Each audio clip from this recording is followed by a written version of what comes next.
G'day, Alister here from LearnDelphi.tv, and in this video we're going to do a bit of an experiment. So there is this article on server-sent events and using the new THTTPEventSource. And so what server-sent events are is basically you connect to a HTTP server and it's and you just stay connected and the server sends down events. So rather than you polling the server, it's a much more efficient way of finding out what's happening on the server. So it might be that certain events have happened, like physical events, and then that gets sent down. Anyway, I've used it in one application, and the code for it was horrible. I used Indy. It took quite a while to get that working properly, and even it's not that great. So we're going to try coding this. Well, I'm not going to try doing it. I'm going to get Claude to do it. So this is the kind of description about it.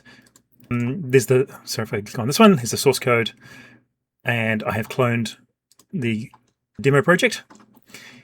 And here is a server-sent events. If I click on this, it's going to write a story, and it's sending messages. And if I copy that and just paste this in, we can see we're getting data, and this looks like it's in Spanish or something like that. So I'm not sure why that is, but anyway, and we can disconnect and close that. So there's the story stream ended. Okay, so we can turn that off. So what I'm going to do, I have developed this blank application. It has a connect button and it has a memo, and that is it. That's the entire application. So what I'm going to do is let's open this in Windows Explorer and open up a PowerShell window and start Claude. And I've written this prompt, yes, I trust. So write code that talks to blah, blah, blah using server-sent events and updates the memo in real time with the content.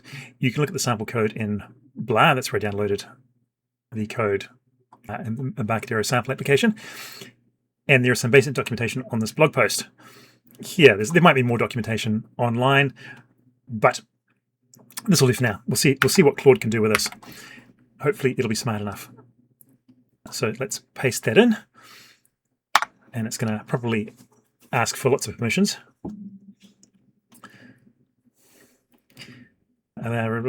Yes.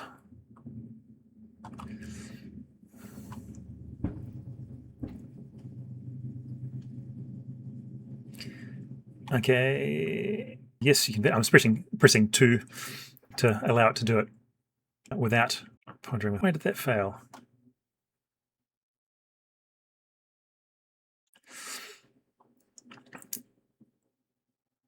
Code 403.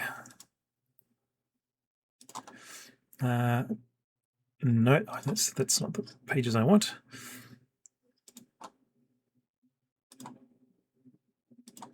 Let's refresh that.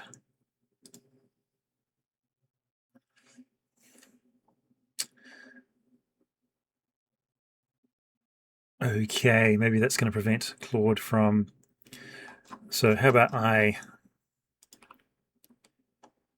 save as HTML only complete and new folder.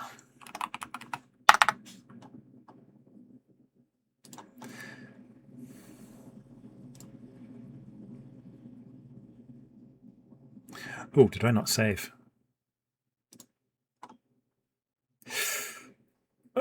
I'll do that now. That's going to.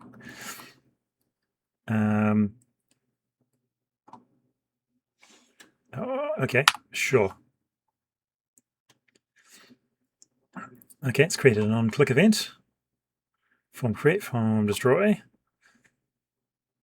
Oh, it's added scroll bars. I didn't have that as in the memo. That's interesting. So it'll wrap the story around, which is nice. Wrapped text.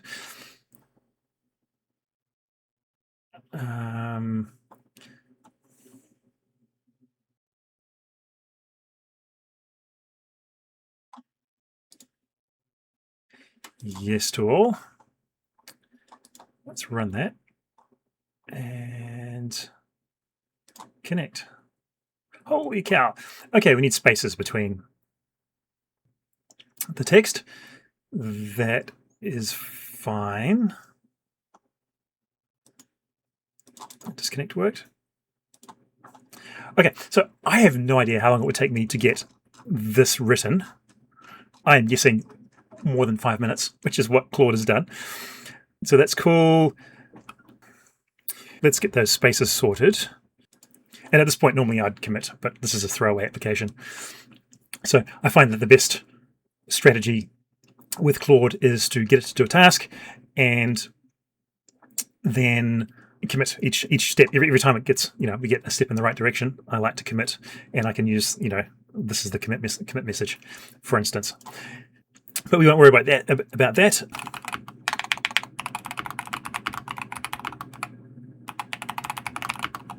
Now Claude might be trimming the words as a possibility in the code, Delphi code, but there are no spaces between the words.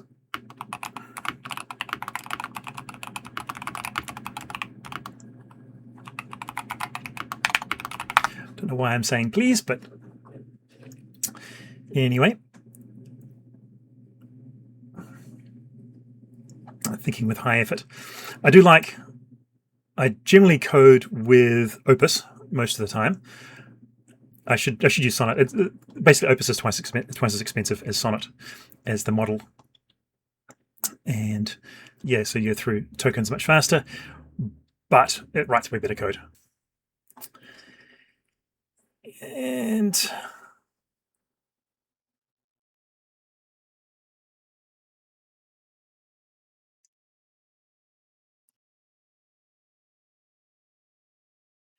okay, let's see if that works. Let's close our application.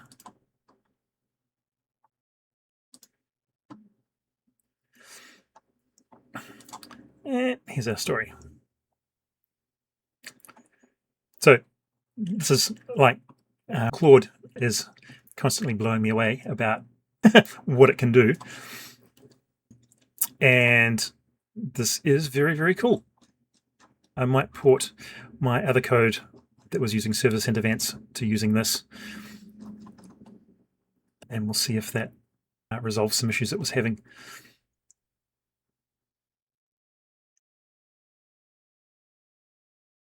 I guess it's just repeating this over and over and over again. And I think it terminates at some point after so many words. But I'm not sure. Otherwise, we'll just click disconnect. Stream ended.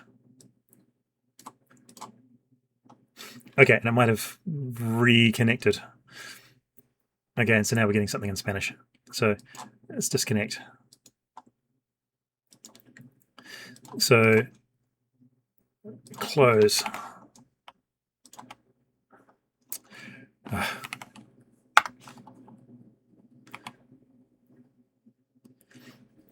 Button connects. So what does close source do? Okay, that's cool.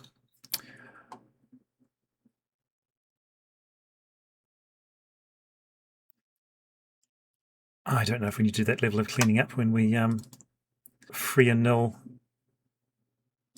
f source, which is, can I control click on that?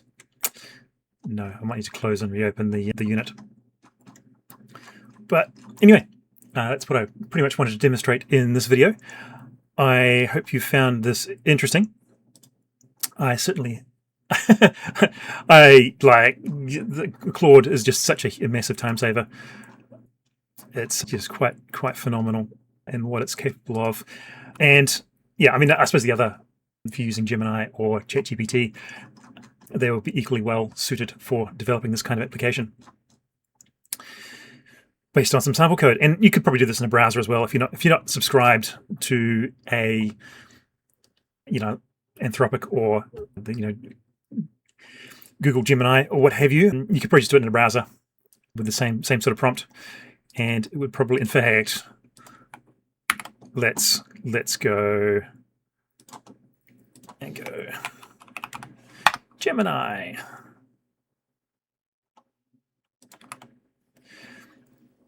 Write me a Delphi application that talks to blah blah blah using server-sent events. Okay, yes, we can correct the grammar on that. Let's look at the sample code. Oh, I can't do that.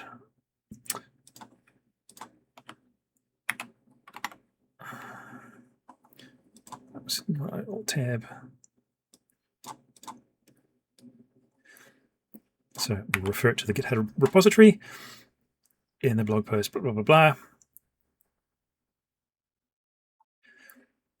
Updates a memo on a form in real time, blah, blah, blah. Okay, let's see if that comes up with something. I probably won't actually test it, but so I've been getting AI to write lots of small utilities for me every time I want to do something, and normally it would just be too much effort to write the utility. But for instance, I did an IDE plugin where it adds, so working with some legacy code, where it adds the prefix scope to units, and it basically just has a list of predefined things it wants to update. And that went excellent. It's tools, and there was an option for that. This is on another project, and yeah, so just what have you. And here we go. Okay, it knows that we need. So this looks a little bit different, but it's probably going to work, I'm going to guess. And it's given us a technical overview of how it works.